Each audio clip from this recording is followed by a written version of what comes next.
விருந்து என்பது தமிழர்களுடைய பாரம்பரியத்தில் ஊறிப்போன ஒரு உணர்வு மிக்க அறமாக கருதப்பட்டு வந்திருக்கிறது. விருந்தை இன்றைய சமூகம் ஒரு ஆடம்பரமாக பார்க்கிறது. ஏதோ ஒரு பொழுதுபோக்காக நண்பர்களுக்கும் சம உறவினர்களுக்கும் பகிர்ந்துண்டு விருந்து வைப்பது என்பது இன்றைய வழக்கம். ஆனால் தமிழர்களுக்கு அப்படி கிடையாது. தமிழர்களுக்கு விருந்து என்பது ஒரு மேலான அறம்.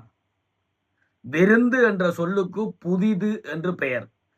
வீடு தேடி புதிதாக வருகின்ற எவராயினும் அறிமுகமில்லாமல் எந்த வீட்டு கதவையும் தட்டி எனக்கு உணவு வேண்டும் என்று கேட்கிற உரிமை, அப்படி வருகிறவர்களுக்கு இன்முகத்தோடு இனிதுரையாடி இருகரங்கூப்பி வரவேற்று விருந்து கொடுக்கின்ற பண்பாடு தமிழர்களுக்குரியது. அத்தகைய அந்த பண்பாடு இன்றைக்கு எந்த நிலையில் இருக்கிறது? மேலத்தேயம் விருந்தை திட்டமிட்ட ஒரு நிகழ்வாக உருவாக்கும். பதவி உயர்வு பெற்றவர்களுக்கு, பரீட்சையில் சித்தியடைந்தவர்களுக்கு, நண்பர்களுக்கு என்று திருமணமானவர்களுக்கு, எங்களை பொறுத்தவரையில் வெளிநாட்டிலே இருந்து வந்தவர்களுக்கு, இப்படி என்று விருந்தை ஒரு வரையறைக்கு உட்படுத்தி விட்டோம். உண்மையில் விருந்து என்பது அறம். நன்றாக கவனியுங்கள். தமிழர்கள் தாயை தெய்வமாக கருதினார்கள், தந்தையை தெய்வமாக கருதினார்கள், குருவை தெய்வமாக மதித்தார்கள். அதே போல விருந்தினனை தெய்வமாக மதித்தார்கள். மாத்துரு தேவோபவ, பீத்துரு தேவோபவ, குருஜி தேவோபவ, அதீதி தேவோபவ. அதீதி என்றால் விருந்தினர். விருந்தினனை, வீட்டுக்கு வருகிற விருந்தினனை தெய்வம் என்று கருதிக்கொள். தெய்வத்துக்கு கொடுக்கின்ற அத்தனை மரியாதைகளையும் கொடுத்து, தெய்வத்துக்கு கொடுக்கின்ற சகல பூஜை புனஸ்காரங்கள் எல்லாம் செய்து, இளையான்குடி மாறநாயனார், சிறு தொண்டர் போன்ற பெரும் மக்கள், காரைக்கால் அம்மையார், இவர்கள் எல்லாம் விருந்து கொடுத்த விதத்தை பார்த்திருப்போம் உங்களுடைய சமயத்தில். விருந்து மிகப்பெரிய ஒரு விடயம். எங்களுடைய இல்லத்துக்கு ஒரு விருந்தினர் வருகிறார் என்றால் தெய்வத்தால் நாங்கள் ஆசீர்வதிக்கப்படுகிறோம் என்று பொருள். விருந்து கொடுத்த வீடு மிக வளர்ச்சி காணும் என்று எங்கள் மூதாதையர்கள் நம்பினார்கள். விருந்தினனுடைய மனநிலை எப்படியானது? விருந்தினனை ஏனோதானோ ஒன்றோ வேண்டாவறுப்போடோ உள்ளத்தில் சிறிது கூட விருப்பமின்மையை கொண்டோ அணுகக்கூடாது. மனதிலே ஒரு சிறிதளவு விருப்பமில்லாத மனத்தோடு விருந்தினனை உபசரித்தால் கூட விருந்தினனுடைய மனம் வாடிவிடும். உண்ணீர் உண்ணீர் என்று உபசரியார் தம்மனையில் உண்ணாமை ஓடி வரும் என்றால் அவ்வை. உண்ணுங்கள் உண்ணுங்கள் என்று வற்புறுத்தி வாயார புகழ்ந்து மீண்டும் மீண்டும் வலியுறுத்தி கொடுக்கப்படுகிற இடத்தில் தான் உணவு அருந்த வேண்டும். உண்ணீர் உண்ணீர் என்று உபசரியார் தம்மனையில் உண்ணாமை ஓடி வரும். திருவள்ளுவன் இன்னும் ஒருபடி மேல போய் சொன்னான், தமிழர்களுடைய பண்பாட்டிலே மிக மென்மையான பூ எது என்று கேட்டால் அனிச்சம்பூ. அந்த அனிச்சம்பூ எப்படிப்பட்டது தெரியுமா? மணந்து பார்த்தால் மூச்சு காத்தினுடைய அந்த வெப்பம் தாங்க முடியாமல் வாடி போய்விடும்.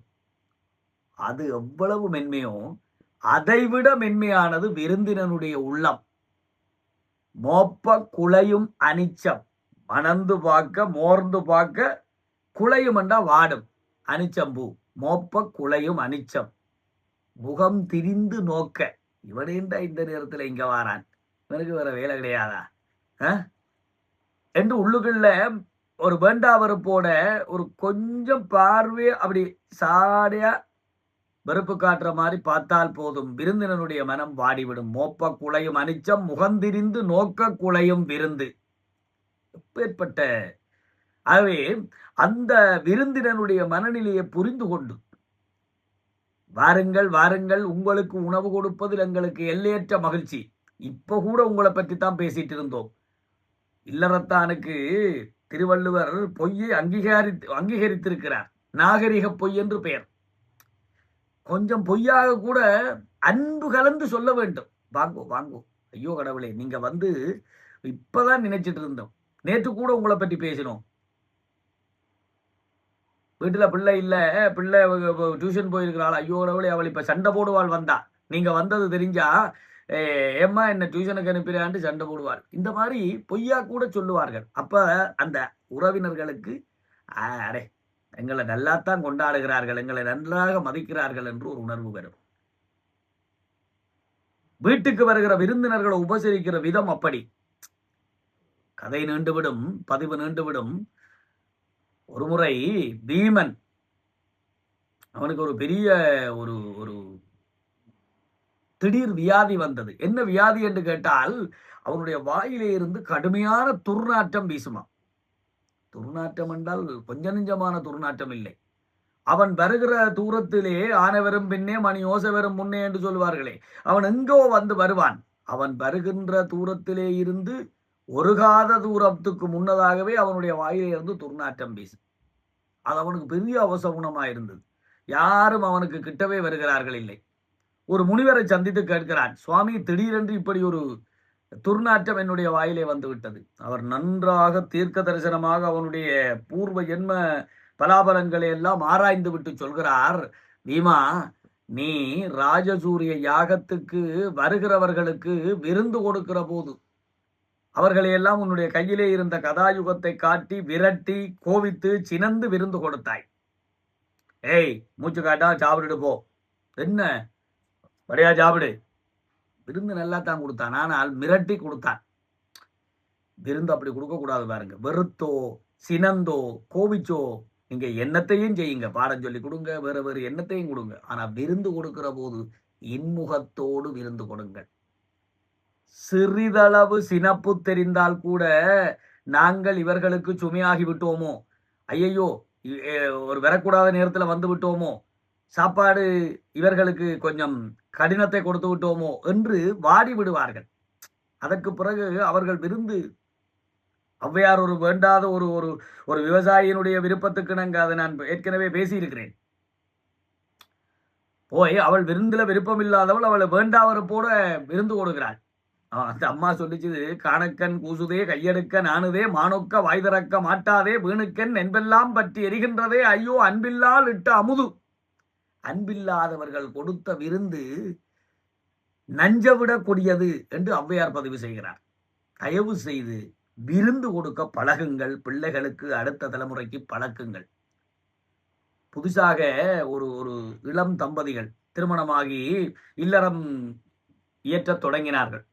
பெரியவர்கள் எல்லாம் சேர்ந்து நல்ல சமய பெரியவர்கள், அருளாளர்கள், அன்புக்குரிய மூதாதையர்கள், பெரியவர்கள், மூத்தவர்களுக்கு வீட்டுக்கு கூப்பிட்டு விருந்து கொடுங்கள் என்று பிள்ளைகளுக்கு சொல்லிக் கொடுத்தார்கள். அதுகள் பாவம் சமையல் பக்கமே சமையலற பக்கமே போய் தெரியாதவர்கள். இப்பதான் எல்லாம் புதுசா பழகி, ஆனாலும் பெரியவர்கள் சொல்ல மீறக்கூடாது என்று செய்தார்கள். அந்த ஊர்ல ஒரு பெரிய சாமியார் இருந்தார். அவர் பெரிய மகான். அவரை கூப்பிட்டு சாப்பாடு கொடுக்க வேண்டும். அவர்கிட்ட போய் கேட்டா, அவர் ஒவ்வொரு வெள்ளிக்கிழமையும் மட்டும் சாப்பிடுகிற பழக்கம் கொண்டவர். ஒவ்வொரு வெள்ளிக்கிழமையும் தான் சாப்பிடுவார். ஐயோ, வர்ற வள்ளி அந்த கோயிலுக்கு புறத்தால உள்ள வீட்டுக்கார பிள்ளை வந்து கேட்டுது, அங்க அந்த அம்மா வந்து சாப்பிட வர சொல்லியிருக்காங்க, இங்கே அப்படி இங்கே அப்படி என்று ஒரு 7வது வெள்ளி சிஷியர்கள் எல்லாம் ஏதோ டேர்ன் போட்டு கொடுத்தாங்க. 7வது வெள்ளி ஃப்ரீயா இருக்கு, சாப்பிட வர்றேன் என்று சொல்லியாச்சு. சாப்பிடுற போது, ஐயா எப்படி உங்களுக்கு உபசரிக்கிற விதம் என்ன என்று கேட்டால், எனக்கு எதை எதாவது உன் வசதிக்கு கொடு, 2 நிபந்தனை மட்டும். நான் வந்து சாப்பிட உட்கார்ந்தேன் என்றால், இலையிலே சாப்பாடெல்லாம் உணவு பரிமாறிய பிறகு சாப்பாட்டிலே கை வைத்தேன் என்று சொன்னால், சாப்பிட்டு முடிக்கிற வரைக்கும், சாப்பிட்ட பிறகு கையலம்புகிற வரைக்கும் யாரோடும் எந்த ஒரு உரையாடலும் பண்ண மாட்டேன், பேசவே மாட்டேன், வாய் திறக்க மாட்டேன், சைகையிலோ எதுவிலும் பேச மாட்டேன். அது மட்டும் இல்ல, இலையில படைச்ச எதையும் மிச்சம் வைக்க மாட்டேன். ஆகவே அதை கேட்டா போல ஒரு மனுஷால் சாப்பிட்றது எப்படின்னு உங்களுக்கு தெரியும் தானே, அதுக்கு ஏற்ற மாதிரி அளவா பரிமாற வேணும். எதையெல்லாம் மிச்சம் வைக்காம சாப்பிட முடியுமோ அதை மட்டும் பரிமாற வேணும். எதுவோ அதை நீ பார்த்துக்கொள். சரிங்க சாமி. அதே போல 7வது வெள்ளி வீட்டுக்கு வந்துட்டார். சாப்பாடு குடுத்தாச்சு. விருந்து எல்லாம் படைச்சாச்சு. படைச்ச பிறகு சரியா எல்லாம் முடிஞ்சுதா? சாப்பாட்டுல கை வைக்கலாமா? சாப்பாட்டுல கை வச்சா அதுக்கு பிறகு பேச மாட்டேன். பேர்ந்து அதுக்கு பிறகு அது போடவா, இது போடவான்ட்டு என்ன சங்கடப்படுத்தக்கூடாது. நிபந்தனைய நல்லா ஞாபகம் வச்சுக்கொள்ளுங்க. அதெல்லாம் சரி சுவாமி நீங்க சாப்பிடலாம். தண்ணி தெளிச்சு கடவுளை கும்பிட்டுட்டு தந்தால் சாப்பிட தொடங்கிச்சு. அப்பதான் அந்த புதுசா திருமணமான அந்த அந்த விருந்து கொடுக்கிற இல்லத்து பெண்மணி அந்த அம்மா யோசிச்சுது, ஐயையோ அம்மா எல்லாத்தையும் கொண்டு வந்து போட்டவ ஒன்றை மட்டும் மறந்துட்டாவேன்னு ஓடி போய் எடுத்து கொண்டு வந்தது. மற்றவர்களும் ஏதோ கதைப்பிராக்கில் இருக்க இது கொண்டு வந்து 3 கரண்டி முருக்கங்காய் கறி.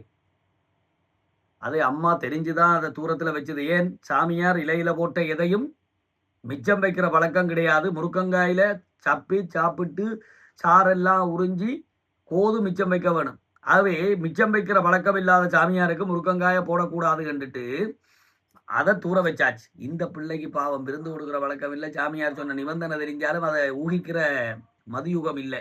கொண்டு வந்து 3 கரண்டி முருக்கங்காய் குழம்ப நடு இலையில போட்டு விட்டுருது. சாமியாருக்கு இலையில கை வச்சா சைகையா கூட பேசுற பழக்கம் இல்லை. நிமிந்து பார்த்தார். அட பாவி, முருக்கங்காய மிச்சம் வைக்காம எப்படி சாப்பிட முடியும்? சப்புன்னு சப்பி வேற வழி இல்லை, தன்னுடைய நிபந்தனை கிடக்கூடாது என்று சாப்பிட்டார். பிள்ளை நினைச்சது முருக்கங்காய் குழம்பு சாமியாருக்கு நல்லா பிடிச்சு போச்சு, எங்களுக்கு அடுத்த நாளும் வச்சு கொள்ளலாம், சாமியாருக்கு இன்னும் வடிவா உபசரிக்கணும் என்று நினைச்சு இன்னும் 2 தரம் கொண்டு வந்து முருக்கங்காய் குழம்ப இலையில பெரிய படையலே படைச்சு விட்டு. ஆண்டையோட சாமியார் முத்திதான். முருக்கங்காய யோசிச்சு பாருங்க.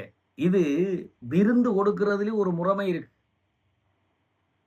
எதை எப்படி வைக்கணும்? தமிழர்கள் இலையில கறி போடுகிற வழக்கம் கூட எங்க இருந்து ஆரம்பிக்கணும், எங்க இருந்து வரணும், இடது பக்கமா எது வைக்கணும், வலது பக்கமா எது வைக்கணும், எடுக்க வசதியாக அது இதன்று ரொம்ப எதை முதல்ல படைக்கணும், எதை கடைசியா படைக்கணும், எதை எங்க படைக்கணும், எந்த அளவுல படைக்கணும், எப்படி படைக்கணும், எப்பேற்பட்ட இனம். விருந்துல இத்தனையோ விடயங்களை எல்லாம் சொல்லி வைத்தார்கள். விருந்து என்பது மேலத்தையத்தவர்களுக்கு, மீண்டும் சொல்லுகிறேன், மேலத்தையத்தவர்களுக்கு ஆடம்பரம், என்டர்டைன்மெண்ட். தமிழர்களுக்கு அப்படி இல்லை, கட்டாயமான புறந்தள்ள முடியாத அறம். இருந்தோம்பி இல்வாழ்வதெல்லாம் விருந்தோம்பி வேளாண்மை செய்தல் பொருட்டு என்றான் வள்ளுவன். இல்லத்தின் கண்ணே இருந்து ஒருவன் உழைக்கிறது வாழ்றது எல்லாம் எதுக்கண்டு கேட்டா வாரவனுக்கு சாப்பாடு போட்டு சந்தோஷமா வாழ்றதுக்கு தான். வருவிருந்து ஓம்பி செல்விருந்து காத்திருப்பான் நல்விருந்து வானத்தவர்க்கு. யாராவது ஒரு விருந்தினன் வீட்டுக்கு வந்து சாப்பிட்டுட்டு போக அவனை வழியனை நல்லபடியாக உபசரித்து வழி அனுப்பிவிட்டு இன்னும் யாராவது வரமாட்டார்களா என்று காத்திருப்பவன் நல்ல விருந்து வானத்தவர்களுக்கு. இந்த விருந்தினன் எப்படா நம்மளுக்கு விருந்தா வந்து வாய்ப்பான்? இப்பேற்பட்ட நல்லவனை எப்படா நாங்கள் எங்கள் தேசத்துக்கு வரவேற்கலாம் என்று தேவர்கள் பார்த்து பார்த்து காத்திருப்பார்களாம்.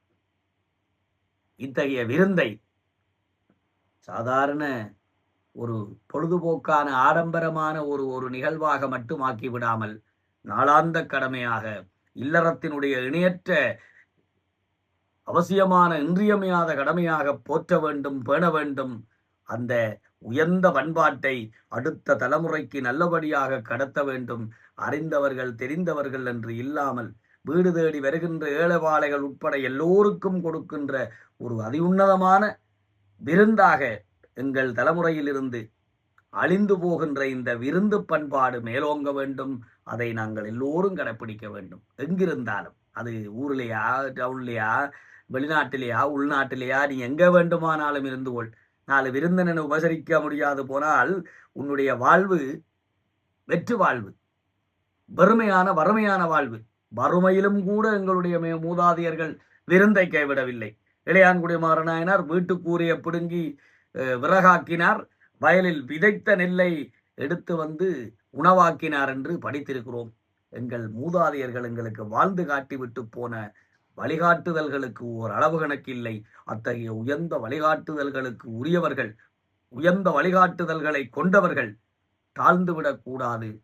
எங்கள் தலைமுறை பேண வேண்டிய உயர்ந்த பண்பாடுகளை தொடர்ந்து பேண வேண்டும். அதற்கு நாங்கள் ஆவன செய்ய வேண்டும் என்று கூறி மீண்டும் ஒரு நல்ல பதிவோடு உங்களை சந்திக்கும் வரை உங்கள் அனைவரிடமிருந்தும் விடைபெறுகிறேன். சாதனை செய்க பராசக்தி, சாதனை செய்க.